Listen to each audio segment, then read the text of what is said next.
All right. Hey, everybody. Welcome back to Everything is a Spring. Derek, how are you doing today, buddy? Hey, Jim. Hey, it's been a long day, as you know, but we're here. It's podcasting time. It's that time of the week. I'm feeling good. How are you, buddy? Absolutely. Oh, I'm doing great. I have been looking forward to this again all week. I feel like I sounded like a broken record, but it's just so much fun. No, it's something like I'm not used to having a project that I'm like genuinely looking forward to. Like, yeah, it's a few hours to edit this bad boy, but I look forward to every part of the process. I don't know. It's cool. No, I think it's so much fun. And like I've got a lot of projects, right? I mean, you know that. But Oh yeah. it's really fun to have a project that I'm doing collaboratively. Like you don't have to Um, pull all the weight yourself. yeah. I mean, and honestly, I think that you do way more on this than I do. It's interesting you say that because I think the same thing. I'm like, oh, Jim's like making the script. He's doing the hosting. And I'm like, all I do is edit. But I Oh don't man, know. It's a good combo. I think we kind of like got it dialed in too. I think we're doing pretty good. I'd love to hear like an unbiased third party, but we don't have one of those yet. So Hey, you'd be surprised. Jim, I have something to talk about today. what you got? We have 2 milestones for Everything's a Spring that we hit this week. Okay, what do we got? So as of this episode, by the time it comes out, that will be 1 month of Everything's a Spring. So they say it takes a month to make a habit. How does it feel, man? Do we actually doing the Oh thing? man, I think it's been great. I remember talking. I was talking with Rocky, one of my coworkers, and this morning she came in to make up some time from previous in the week. But anyway, and I told her we were recording today, and she's like, "Oh, y'all are still doing that?" And she was so excited. And I think she really likes podcasts, and it was just great. And I was like, "Yeah, we're still doing it. It's going to be great." So. I think we've got a great thing going here, and I've been really enjoying it. And I think people around us do as well. Yeah. So I know I that think we're most of doing our great. feedback's been friends and stuff, which is it's really humbling to like have them one waste, not a waste, but use an hour of their time listening to us. Yeah, It and makes we're my just heart happy. it does, and I think part of this too is like it really gets back to like why we started doing this, right? Which Right. is really to kind of hang out and connect with each other and kind of to project a little bit of that positive energy back into the ecosystem, as it were. Yeah, it carries Um, me through the week. Like when I had a bad week at work this week, as I told you, right? But like I knew at least at the end of the week, Friday's around the corner, and then I get to do podcasts with Jim. And if you Heck think yeah, about man. it, this is the biggest frequency. Like we've talked to each other in our adult lives, like with all the new responsibilities. It gives us an excuse to just hang. Yeah, man, and I think that's that's so crazy to me. Is like because like we spent like literally every summer together for 7 years, gosh, give like or take. yeah, well, yeah, I guess 5, right? Because Yeah. you were doing it a little bit longer than I was, um, but yeah, like after that, we were going to different colleges, and even though you were in Macon, which is only 2 hours away, I mean, we saw each other a Maybe couple once a times year. yeah, a couple times a year maybe. And then, now that we're real adults, it's been even more difficult. So I guess the ability to, I feel very blessed to have like the ability to make a project that gives me an excuse to hang out with my friends, Right. It doesn't feel like work. I It don't know. doesn't. It's great. It, no, I think it's great. I think everybody should do this. Yeah, for real. And we have one more milestone, right? So 1 month of Everything's a Spring, and we got our first, according to the Spotify analytics, our first international listener. Heyo, yeah. So we were talking about this earlier. New Zealand, huh? Right? How do you even find us? Hey, our one friend from New Zealand that's listening to this podcast for some reason. What are you doing, man? What are you doing out here? Yeah, thanks so much. And reach out to us or comment or something. Tell us how you found us and why you're listening to us, and what you enjoy about the show. We'd love to hear about it. Yeah, and I did the survey. Only a few people answered, but it would seem like a resounding people want the hour. They didn't like They the want the country. hour. Yeah, so like we have something to talk about for an hour. Yeah, we'll go ahead and get it done. Absolutely. Okay. Well, they want more Jim and Derek. I Hey, understand that. and I don't know if you saw, I changed our like quote unquote company name to Jim and Derek Presents, so it doesn't just say Everything's a Spring twice. Fantastic. I think that's great. Jim and Derek presents. Wow, we could really make a go of that. Who knows what else we'll make over time, right? Because like the people don't Yeah. know. We've done started projects in the past, like collaborative projects, but we never stuck with it. This is the one we've actually, put some Well, weight I think behind. the challenge behind, because I think what you're referring to is basically Wandersmith, right? Yeah. And the challenge there is really like, so it was video. Oh, yeah. And that rarely requires us to be in the same place. Mm-hmm. And it was a lot more work. Oh, yeah. We only got the pilot out. And don't get me wrong, it was the same, like, I don't know if you remember how we ended that one video we made, but it was kind of like, like it was good. Showing our friendship kind of past what the production was. Just us goofing off in the parking lot. But, absolutely. And like that was the whole point, right? Yeah. And I think it was so much fun, and I really enjoyed that. I think that the video actually holds up like pretty well. Oh, yeah. Hopefully some nerdy film student who's on a budget will actually get some value, you know? Yeah. And I would, if the universe aligns, if the stars align up again, I would love to keep working on stuff like that with you. It was just so much fun. Oh, yeah. I have a feeling, I don't know, I got a good feeling we're going to have a lot of projects past this podcast, you know? I certainly hope so. I mean, yeah, I think that would be great. I think, we've talked a long time about the two of us together make one very strong man. Oh, yeah. Together we are maybe 1.5 strong men. That's true. I think really like we could do some really incredible things working together. So I would be 100% down for that. I think that'd be spectacular. Sweet. And just easy to work with too. Cause like, you're smart, you bring something to the table and it's just fun. I don't know. Like I hope that we can get some more of our friends, like maybe as guests we talked about. Yes, that'd be great. I know, like, I think Kelly would be an easy one because he's up in Atlanta near you. So, yeah, we could easily, he's got equipment, you know? He's got some stuff. Kasha would be a great one. She's a little bit further away, but I think we could still work that out. Oh, yeah. Matt for some civil engineering stuff. That'd be pretty slick. I mean, here's the other thing, too, Derek. Between the two of us, a Pelican case and $300. That ain't much. That ain't that bad. I already got a Pelican case. I already got $300. We could use so we could. So I don't know if we talked about this on air, but, like, Derek was telling me, like, some of these podcasts that feature guest hosts, what they do is they basically just put the setup in a box and they just ship it to whoever their guest is. And then they basically just say, hey, let's hop on the call. We'll tell you how to plug everything in, get everything set up, do the sound test, do the audio test. And then, once you're done, you ship it back and we're good to go, So I think that'd be really fun. We've kind of been doing this mini series. And so we might be able to do it in a similar way with one of our other guests where, if we got Kasha on, we're talking about aerospace or satellites because she works with satellite pathing and stuff like that. Yeah. What disasters are there in space? Like what's, I'm sure there's some fantastic engineering disasters that occur in space. That's really kind of her area of nerd. Right. And so to get her on board would be great. So we just ship that out to her. She holds on to the setup for like a month. We do our little mini series and then she ships it back. And, that takes maybe a week or so. And that way we're not like really pressed on, we got to get this thing back and then ship it back out to the next person. Right. And who knows? So that might be kind of nice. I have no idea what this podcast looks like at episode 100. Things have changed significantly since we started. And that's only been 4 weeks, Oh my gosh. Well, you think about that too, like episode 100, that's like 2 years out. Yeah. Like that's crazy. Oh man. It's going to be funny to cut back to this moment.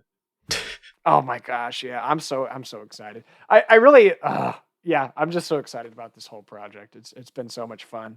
And I think there's so much more that we can do with it. And it's just like a great creative outlet to me. It's just I get to like story tell. Exactly. For like 30, 45 minutes. Stretch your creative muscle and speak of the devil, just so we get to our hour mark. Let's go ahead and get started, huh?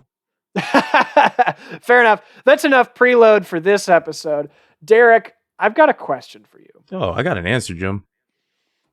Are you a margarine man or can you believe it's not butter? So in my personal life, right? I'll be honest. I'm a Southern boy. I love butter as it is, but I do cook for my granddad a lot and, got to keep him heart healthy. So we're country crock margarine people. Okay.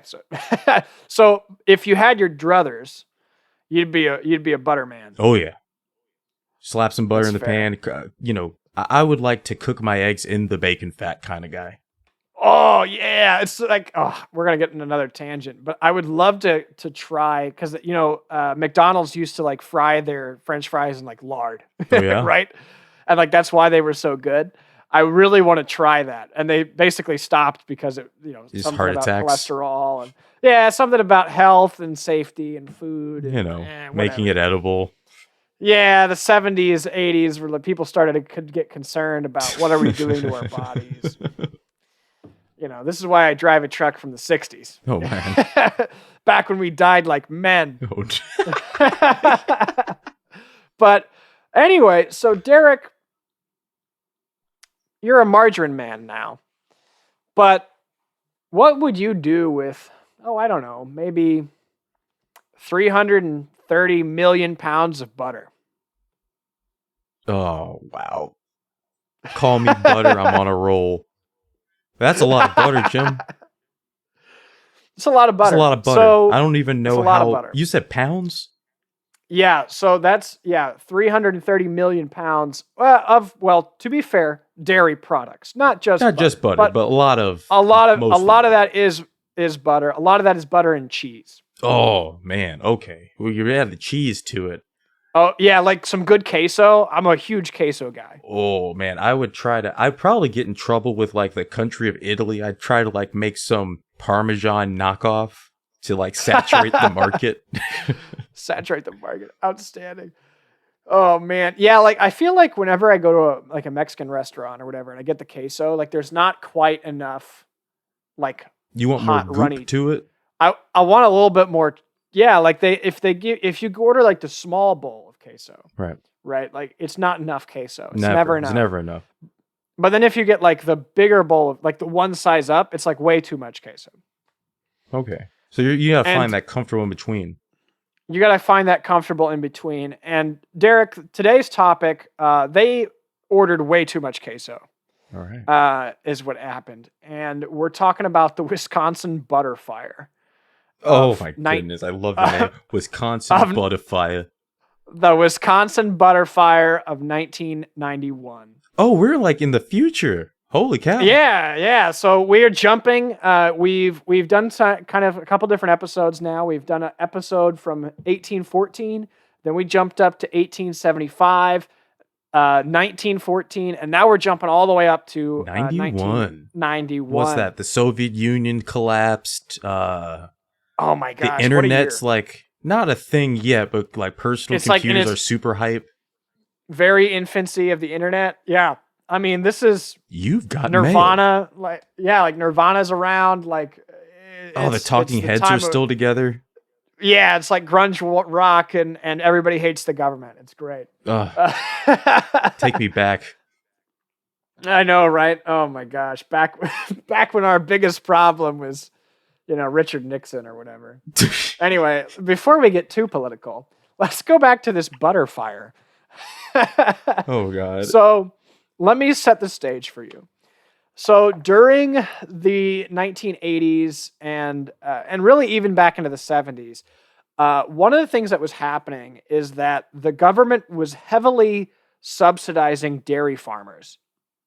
And basically they did this for a couple different reasons, but what it resulted in was the enormous stockpiling of cheese and butter and like these types of products that like they're dairy products that are relatively stable.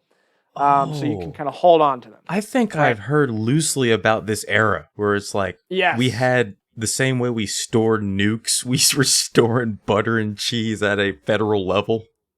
Yeah, so I think it's called the U.S. I'm gonna look it up real quick. The U.S. Department of Butter. It's like the butter reserves. The butter reserve sounds like the worst army ever. So, yeah, so like the USDA has kept cheese and other dairy products in cold storage. It's all in Missouri apparently. What?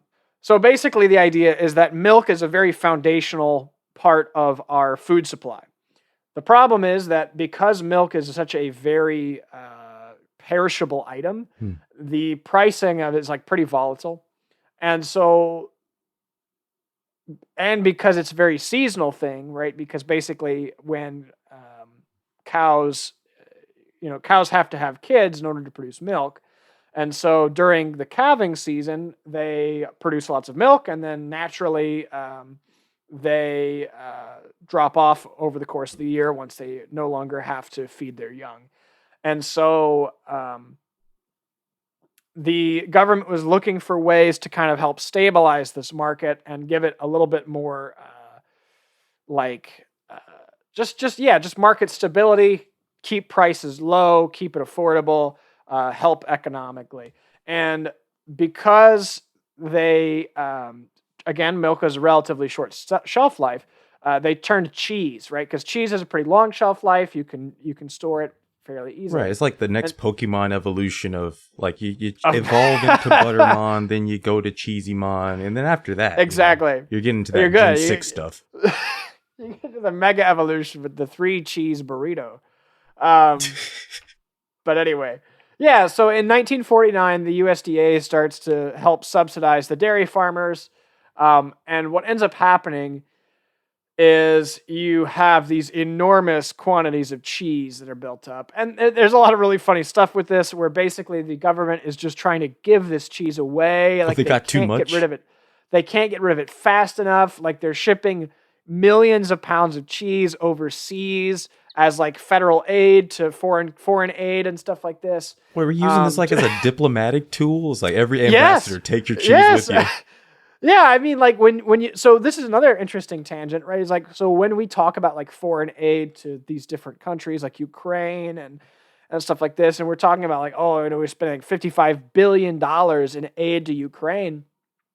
We're not actually just giving Ukraine like $55 billion. No, like, there's a lot of logistical support. There's a lot of, hey, build the thing so we have a backlog ourselves. It's logistics, it's training, it's medical equipment. I mean, there's so much that goes into it. It's humanitarian relief.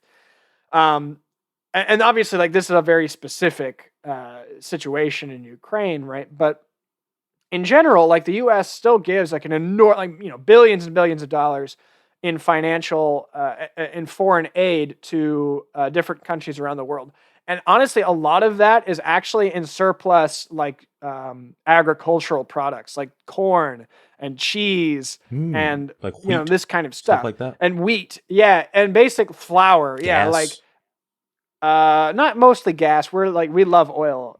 We love oil too much. We got to keep that for us. But yeah, like corn and cheese and like all these surplus products. So it's really products that would go to the waste if they were not, shipped out elsewhere. So it's a little bit more of a nuanced topic than we're not just giving these countries billions of dollars. Right. And folks don't like to look at the numbers because all they see is the headline and it's just like, oh shit, my fist in the air, angry. It's like, but think about what the government pays for anyway. Like, we spend that on everything except education. Get over yourself. Yeah, so anyway, so we're building up this enormous stockpile of cheese, right? Too old to be alive in the 90s again. Oh my gosh. And one of the places that they decide to store some of this cheese is in the Central Storage and Warehouse Company on Cottage Grove Road in Madison, Wisconsin. Madison, Wisconsin. And it's a 500,000 square foot complex. Holy storing between 10 and 15 million pounds of government surplus butter. That's ridiculous. There's three parts of that sentence that don't make sense. Government surplus butter. You can stop there. We've done it. But the square footage of that facility is like Area 51. If you're lactose intolerant, is that torture to just have to walk through that bad boy? Probably, yeah. I mean, so there's other things in this building as well, right? So there's also Ocean Spray cranberries for making cranberry juice. That's good for you. Yeah. Apparently, there are millions and millions of hot dogs. What? Yeah, so Oscar Mayer at one point stored about 4 million pounds of sausage in the facility.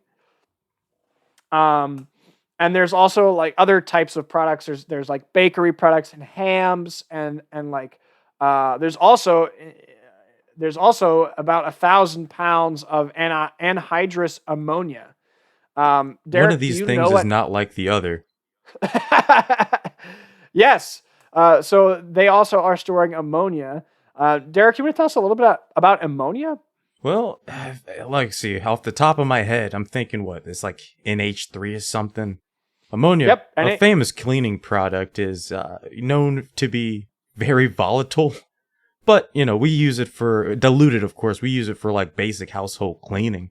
I guess I don't really know too much about the like industrial uses of ammonia. I know we use it in like low grade chemistry for like learning how to like do, electrophoresis and stuff like that. But I'm not quite sure. I don't have much knowledge on ammonia as why you would store it anhydrously. Is this just dried? Like just add some I water ammonia? Yeah, I suppose. Yeah, I guess it would be right. So it's like concentrated, right? So there's a couple different like industrial uses for it. It's used as a solvent. Um, it's very widely used. Basically, you can dissolve alkali metals into it. You can also dissolve different salts into it, which is useful in various different products. It's used as fertilizer, or there's ammonia is used in fertilizers. Um, there's also, again, using for cleaning. It's also used as an antimicrobial agent for food products, which is probably where it was used here. Oh, you Or know what? why? You make a lot of sense. Ammonium nitrate would probably be like you're making fertilizer. It makes sense to store Yep. it with you know, if you ever ran out of like fertile land, that would be a way to jumpstart your agriculture again, say you were attacked. But it does sound like post Cold War thinking, we gotta have a vault of all this stuff just in case, That's what it feels Yeah. So like. I think what they were probably using it for here is as an antimicrobial agent in food. So I'm looking at the Wikipedia page for Thank you, ammonia here. Wikipedia, for Thank sponsoring you. this, sponsoring my education for years, man. Forget what your teacher Honestly, said. yeah, I always found that like really weird. It's like, oh, don't use Wikipedia as a source, and I could get it, like because it's kind of a community source. Like anybody can technically go in and edit things. Yeah, and if anyone's going to Um, get on us for using Wikipedia as a source, just go to the references of the yeah, page, and exactly. you got 18 books that they're referencing. Like, come on Yeah, now. like they list the references down in the bottom, and so if I want to go into more detail, I'll pull into that, and I do that quite a bit actually. Yeah. This Because my like there'll biology degree be brought to you in part by Wikipedia. I mean, it's free. It's free exactly, knowledge. it's I free donate to knowledge. them once a year because I think it's something we got to keep up. Absolutely, it's free real estate. It's free real So estate. it's like honestly, like part of what it is just like this is what the internet was meant to be, right? Like the Yes. internet was meant to be like Knowledge this free access of information. Yes. Remember what And Amazon so started as? A freaking online bookstore. bookstore, How yep. far we've fallen. Oh, geez. Every day we stray further from God's light. It's getting Anyway, dark. so yeah, so the ammonia is used basically to kill like E. coli, which would probably be useful in a storage facility for hot dogs and hams and stuff like this. So this is the 90s. Is this like a refrigerated facility or is it just like cold storage? Yes. Okay, cool, Yes. cool. There's probably like different sections of the facility, but yeah. So they've got refrigerated sections of the facility and probably have like cool, quote unquote, cool sections of the facility. Because like cheese doesn't actually have to, like, depending on Right, the you type care of more cheese. about humidity, I guess, than cool. Yes. It kind of to be kept cool and dry, but it doesn't necessarily have to be below 41 degrees Fahrenheit. Anyway, but the point is there's like a lot of different stuff, and the ammonia is key because ammonia is basically like flammable, I think. It's used also in fuel, so it is volatile, right? So we Right. got to be careful about this, right? Like if you 'Cause think the about hydrogen, nitrogen break. And then ammonia by form itself into- ain't too bad, but like you think about ammonium nitrate and fertilizer, it's like what's used to make bombs. So, Yes. it's very what do you call it? Electroreactive. It's very electronegative. Those nitrogen groups. Yes. So it's important to keep in mind that the ammonia is a potential explosion hazard, effectively, in this particular instance. So, Uh-oh. yeah. So Foreshadowing. obviously, we've already said this is the Wisconsin butter fire. So basically, what happens is on May 3rd, 1991, the fire starts somewhere in the storage facility. Later, they find out that it was probably caused by an electric forklift. The batteries shorted out, and that's what started the fire. Oh, So forklift certification can't solve that. Yeah, forklift privileges are revoked. No more forklift for you. And what ends up happening is because this starts in the butter section, right? And you basically have, it probably would have been like lead acid batteries. But anyway, so you've got like the fire started in this forklift. Well, that catches butter is basically just fat, right? It's just fat and oil. So right? It's flammable? It's very flammable. Butter is actually very flammable, right? I did not know that. It is. And like so many foods are actually very flammable. Like, have you ever lit a Dorito on fire? Yeah, you did. Wasn't that a thing they taught us back in the Scouts? Like, you could use Fritos or Doritos to like set a fire. Like, potato chips, very flammable, right? Because it's basically like a cornstarch, like basically, right? It's like a corn chip, right? Or a potato chip, and it's fried. It's literally like impregnated with oil. And so like it'll just burn, right? And it like really, like black smoke and everything. It's kind of crazy. Anybody who hasn't seen a Dorito on fire, I highly recommend it. It's a lot of fun, but also kind of terrifying. I'm like, oh, we're eating these. That's a lot of oil. Yeah. So butter is also very flammable, and a lot of these, and cheese as well, right? So because it's all just basically fat. And so what happens is the building owner, Ken Williams, he basically says the fire spread so quickly and so fast because of this huge quantity of fuel that was just immediately accessible. The sprinkler systems didn't even have time to like work. Like they didn't work. They didn't turn on fast enough to like contain it. Oh. And so the building goes up very, very quickly. And there's 25 employees in the building. Thankfully, everybody managed to get out in time. Nobody is killed during this entire incident. So right away, huge win. Good to have a good fire evac plan. Looks like they nailed it. They nailed it. So the big thing, right? So the firefighters are like coming in, right? Because they're called into the fire, obviously. And one of the things one of the firefighters says is he's like, you can kind of tell like what you're going into by how far away you can see it. Oh, right? Okay. So like, as you're driving up, you can like as estimate. You're in the truck. Yeah. As you're in the truck, like you're kind of looking at the horizon to see like, okay, can we see where the fire is? Can we see the smoke? So there's flames going like 300 feet into the air. Right. And like the belching black smoke from the building, like they can see it. They're like, we're in for it. Like this is going to be a big one. And when they get there, like again, like part of the thing with these, we talked last week about the Dublin whiskey fire, right? And like even though you have the alcohol is on fire, right? But there's enough of it that is flowing out into the streets. So too with butter, as it turns out. Really? So yes, the butter is on fire.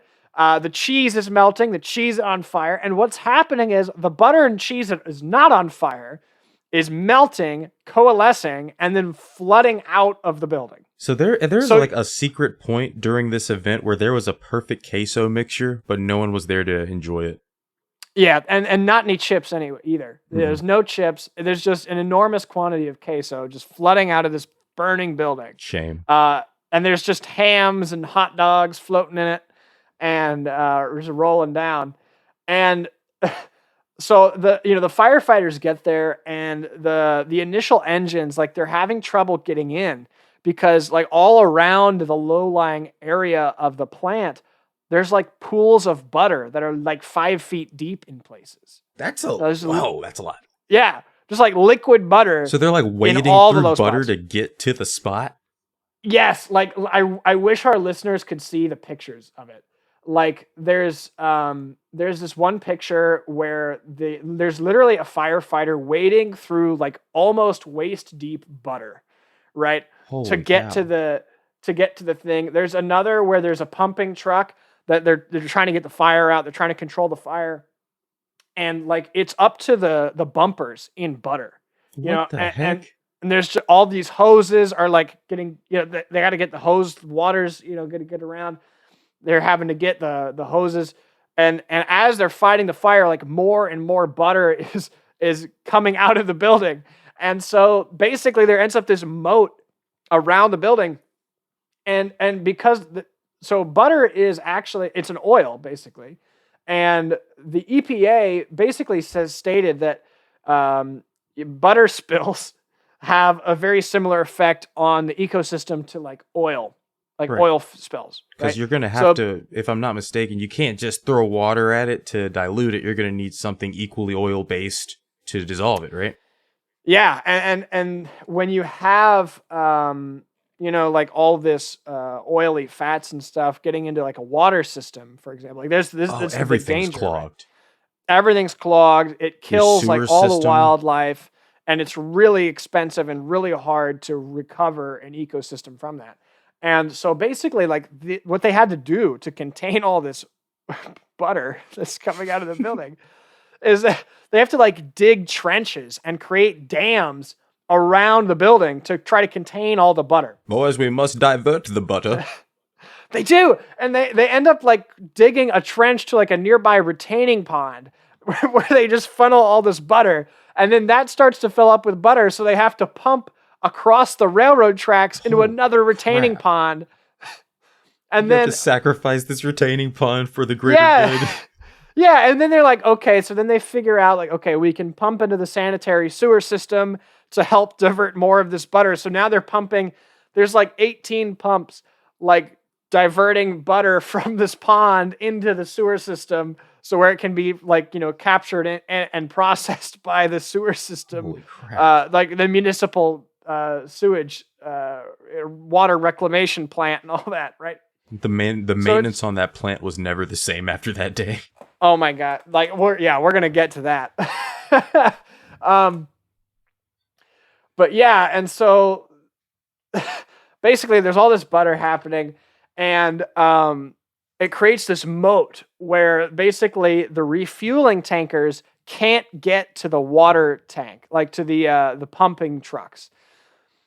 And the pumping trucks run on diesel, right? And the pumping trucks equally cannot get out. So nobody expected that these fire trucks would have to wade through 5 feet of butter, and so they can't go through it. Who can expect that? I don't know, right? And like, so the firefighters, like a lot of the comments from the firefighters are like, nobody's ever seen this before. Like, even the old timers, like, we've never had to deal with a butter fire before. Holy crap. And yeah, and so it's like this thing where it's like nobody has dealt with this before, so it's all just seat of the pants.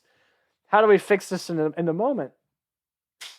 And basically what they end up having to do is there's like a line of firefighters carrying 5-gallon buckets of diesel to and from, like, across the moat of butter to get fuel to these trucks. And one of the comments from this guy, there's this guy named Davis, Fire Chief Stephen Davis, who started in 1989. So he's pretty new on the force at this point. And he says, I had butter in places a guy shouldn't have butter by the end of the night. Oh, gosh. Can you imagine? I can't imagine. Like, I was like, oh, you got butter in your boots. I didn't think about that. No, you it's never everywhere. get clean. Like, no, I would be like bad. the duck on the Dawn dish soap, just like hoping that like, one please, day I can be clean. Please, somebody help. Like, yeah. And oh my god, we just fly in one massive piece of toast. Yeah, and like this is like a multi-day event, right? Like, so these guys are literally like wading through butter for like a week. Oh, like, firefighters, we've said it before, they do not get the credit they deserve. Oh, I should have gotten. So my buddy Joe McManaman, I think you've met him. McManly man. He's a firefighter, so I would love to get his input on this. I wish I'd remembered to reach out to him. But yeah, I mean, so like it's this whole thing, and just thousands and thousands of tons of dairy just flooding out into the streets and into the retaining ponds and ditches and stuff. And by like May 6th, they had pumped 14 million gallons into the sanitary sewer system, right? Like, so Holy the crap. There's it's a just, lot of butter in this facility to start with. I didn't think about it liquefied. yeah, like No it's one literally like expected this. it's like a 6-story building of butter. It's like It's it's ridiculous. huge. Like you keep telling me about all these disasters, and it's always, of course, the disaster itself is interesting, but we got to look at like how many of these facilities exist that we just don't know about. Massive molasses tank, big old thing of whiskey and beer. Yeah, I can see that. Massive facility of butter. Come on Yeah, man. now. Well, it's kind of wild, right? Because we're thinking about, like, you don't think about the industrialization of the food industry, right? But like, just to spit some numbers at you, like the U.S. dairy, like annual, like consumption, right? So basically, every American eats like 650 pounds of dairy a year, That's a and there's lot. it's a lot of dairy, and there's 300 million Americans. Americans eat like we have healthcare. Like, what the hell? Hey, don't tell us that. We like our burgers. We like our cheeseburgers, and we like our guns. I can't talk trash. I had Taco Bell earlier today. Yeah, I ate pizza.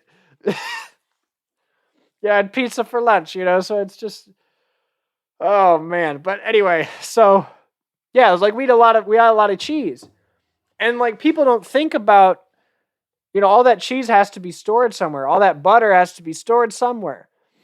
And the most cost-effective way to do it is to have these huge storage facilities. And that's exactly what CSW was and is. Actually, they're still in operation today. But yeah, I mean, it's just this enormous amount of dairy products, right? And it's about 8 days until the fire is fully out, right? So these firefighters are on site for like 8 days, working on this thing.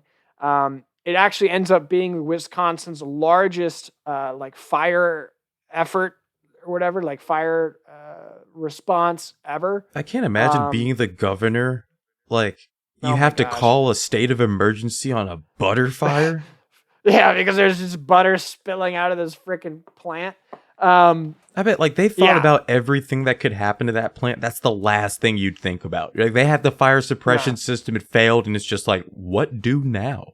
It's not that it failed, right? Like it was not large enough to cope with the fire. Like that's the problem, right? It wasn't enough, and that was like I'm sure a whole nother issue as well. I couldn't find a lot of data on like what that side of it was, like in terms of did they come back and say, okay, like we have to make this fire suppression system beefier? I wasn't able to find that data. I imagine that happened. But I wasn't able to find that. But yeah, I mean, just it's insane, right? That's ridiculous. There was a point where, like, the hot dogs in that facility were perfectly cooked. Absolutely, that's actually fair. Probably pretty good. Like they've been fried in butter, basically. So, do you think this endeavor smelled good? Like, people live in Madison, Wisconsin, or is it smell terrible? So they Burning talk butter? about this. So you would imagine like a butter fire would like smell kind of like I guess like popcorn or something like that, where you kind of like the melted popcorn. That'd be nice.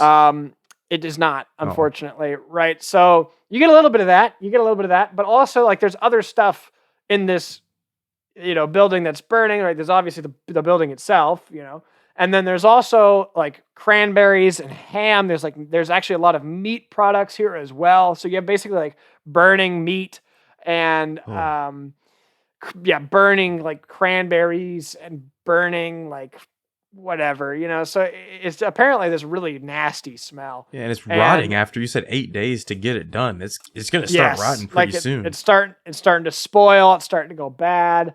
And apparently, even decades later, like if you're still in those areas where they were like resting and staging and recovering, these firefighters can still like smell it because it just permeates everywhere, right? Because you got to think about it again. Like these guys are like wading through rivers of the stuff, and they got to come back to the station, and they got to sleep. Those guys didn't cook with butter for weeks. They were like, absolutely not. We're oil people now. They were like, we don't want to look at butter. We don't want to look at ham. Someone goes on a diet. They're like, nah.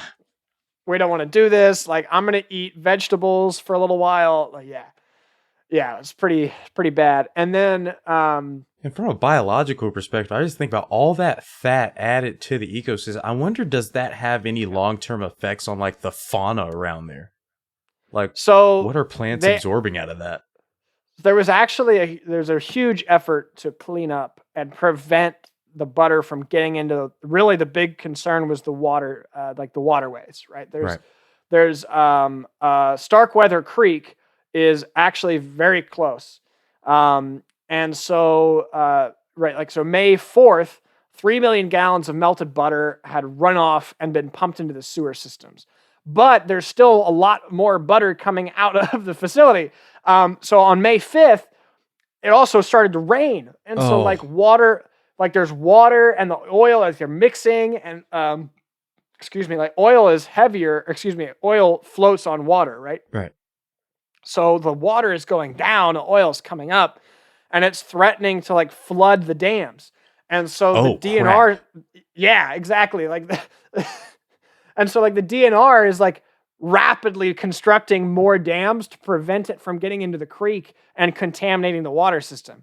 Because this would have been like a huge ecological disaster. Yeah, if that dam overflowed, we're talking about a completely different game at that point. And they had literally like just finished a huge, like $1 million water system reclamation project with this water system. And so that would have been completely ruined by this if it had gotten into the ecosystem. But fortunately, they were able to contain it pretty well.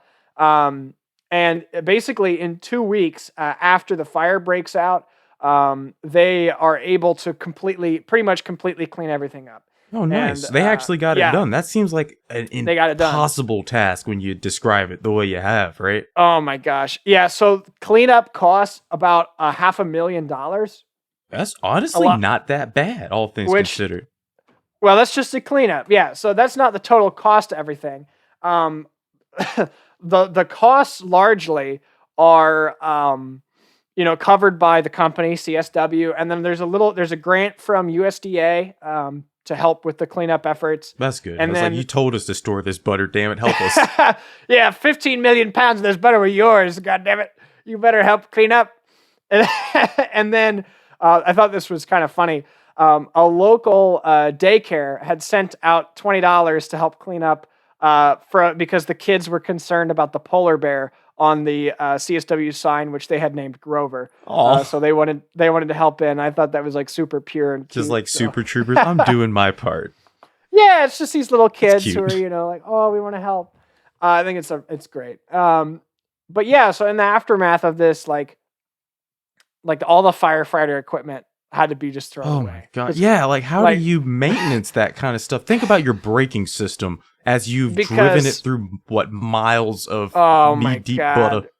Yeah, like they had to I guess it's not going to be super bad on like the equipment, right? Because like it's not like the butter's corrosive. But it's lubricant where you don't want lubricant, you know? Oh yeah, like they got to clean out the brakes. That's true, but like it's like a rust barrier. Yeah, if you look at it positively. Think about it. You're used to your fire suit like smelling like fire and like wood and all these things. Like you've already seen a lot. You're a firefighter, and now this. It's like butter and spoiling meat. I mean, oh my God. I think that would ruin your. If you went into like a what do you call it? Where they tan meat or smoke meats and stuff. Would you be able to go there without getting flashbacks from this day? Oh my gosh.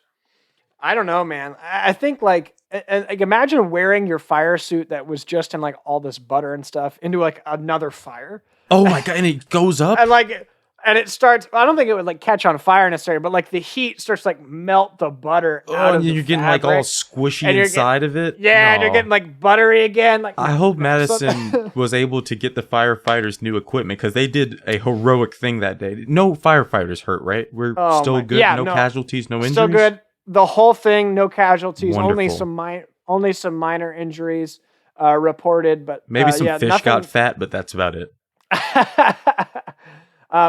So yeah, like so the ecological stuff, I guess, like they really were able to keep that damage very, very minimal. Basically, no significant quantities of product were released into the ecosystem, which is great.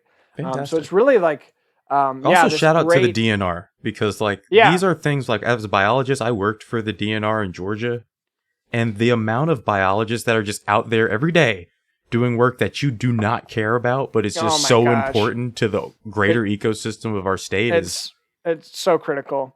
shout out to Uh, those guys too. The scientists that never got their credit and the ecologists that are getting laughed at for being ecologists. I see you.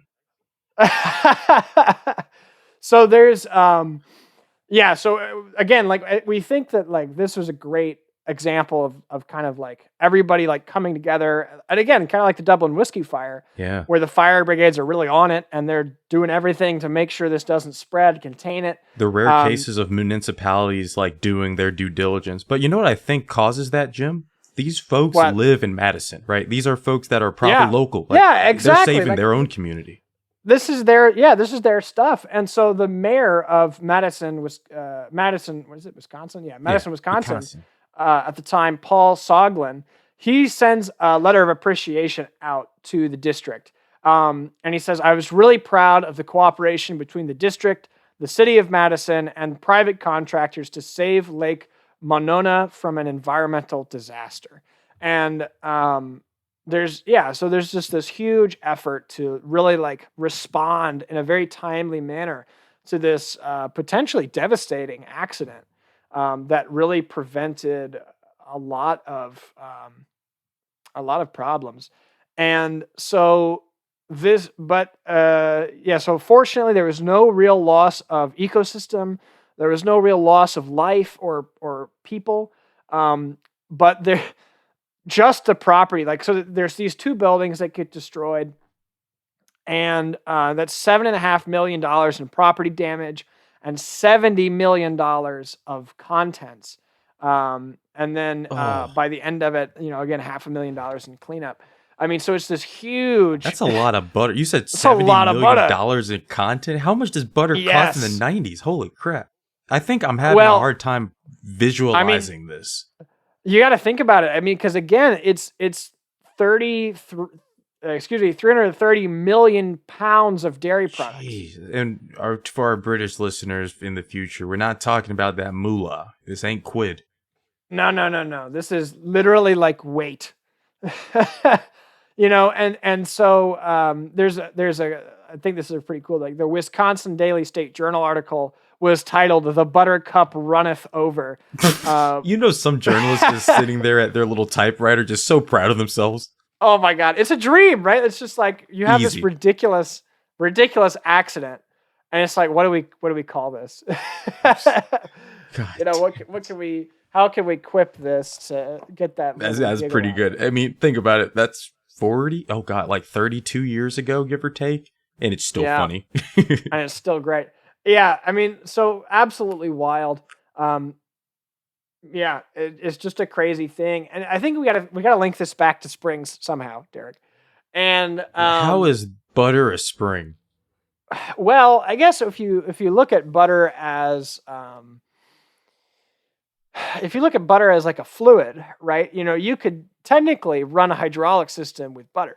Right. And I guess if you look at butter, like the fatty acid content and how fat structures work and how, the reason butter feels the way it feels, there's a chemical component or like an atomic component. If you go look up the fats in your body, it looks the same as like a PVC lattice matrix, Like when you start looking at these carbohydrate groups, if you look, like, go ahead and look it up. It's crazy.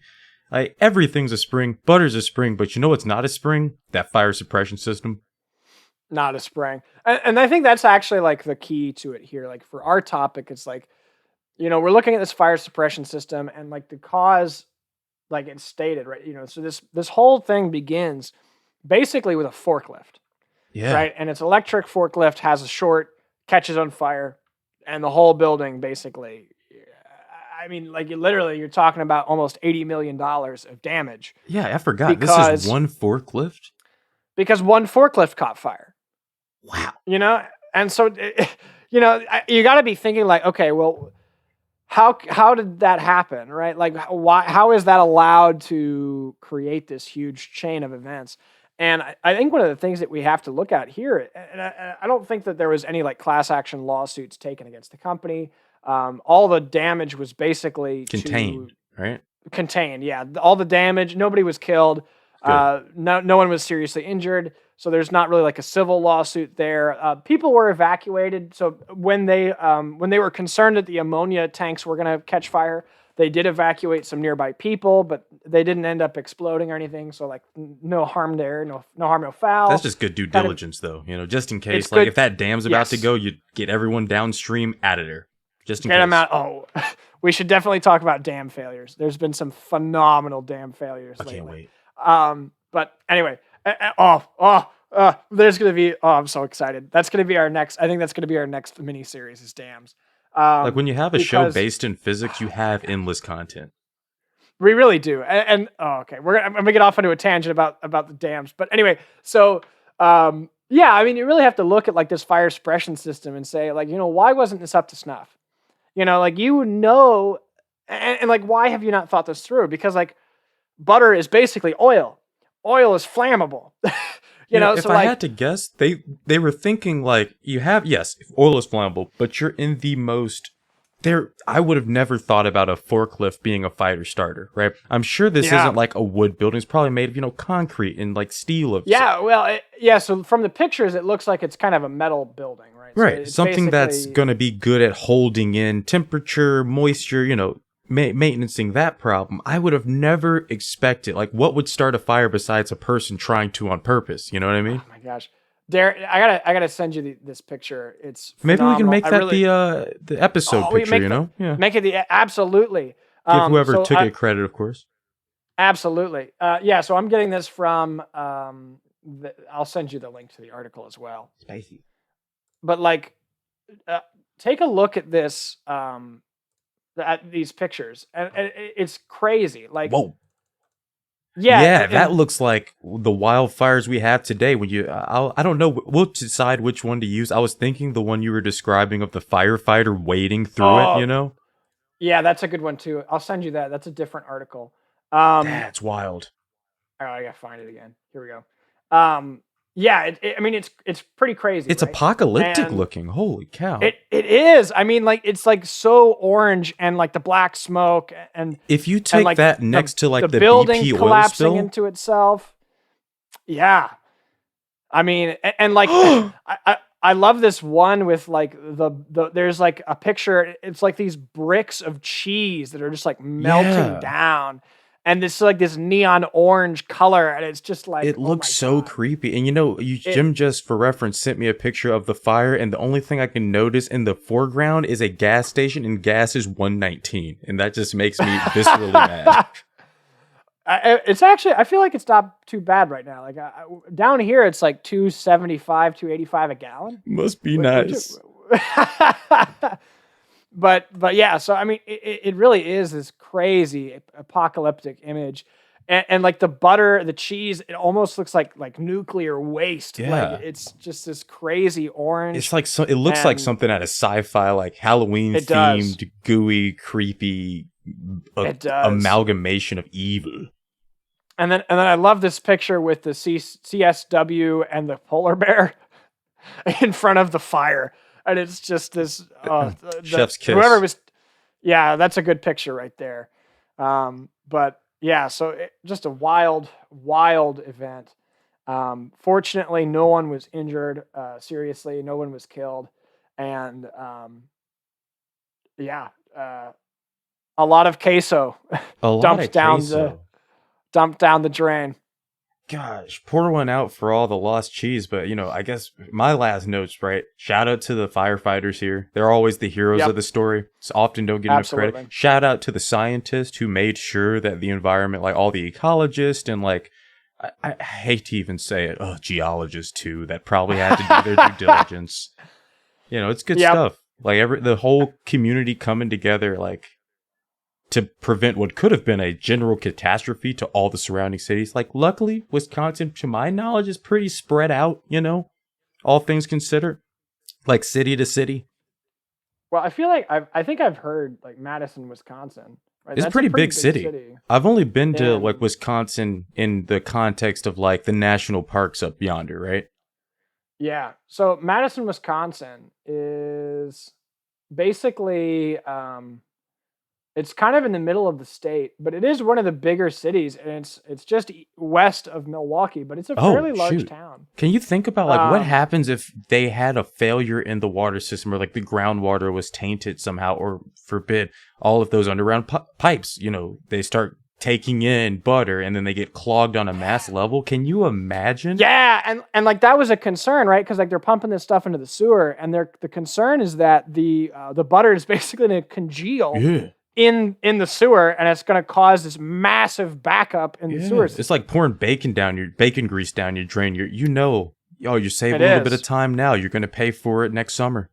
Oh my gosh. And so like one of the big things that happened was like they had to monitor like the pumping and the like kind of the downstream like sewage treatment plants and stations to make sure that they didn't have too much, basically too much butter going into the system, that they could still deal with it. Yeah.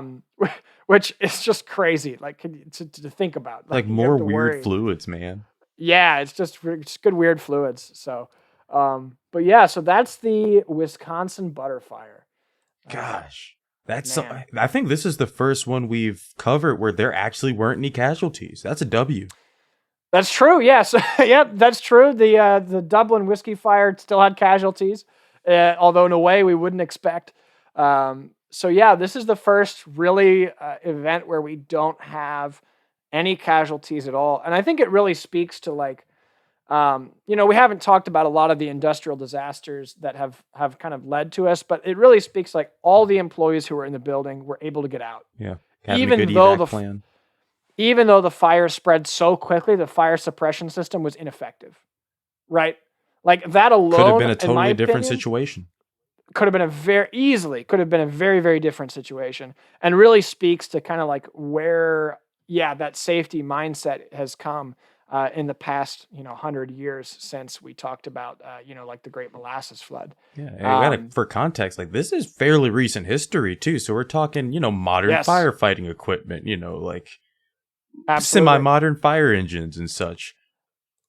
And so next week's episode is going to be, I think, our finale of this kind of weird fluid floods.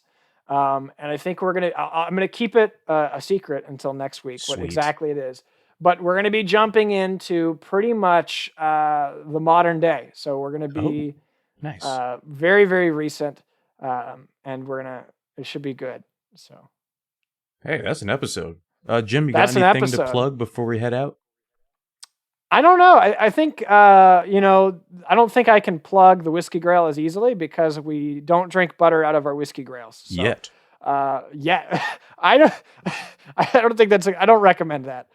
Gentle, I don't think it's a good idea.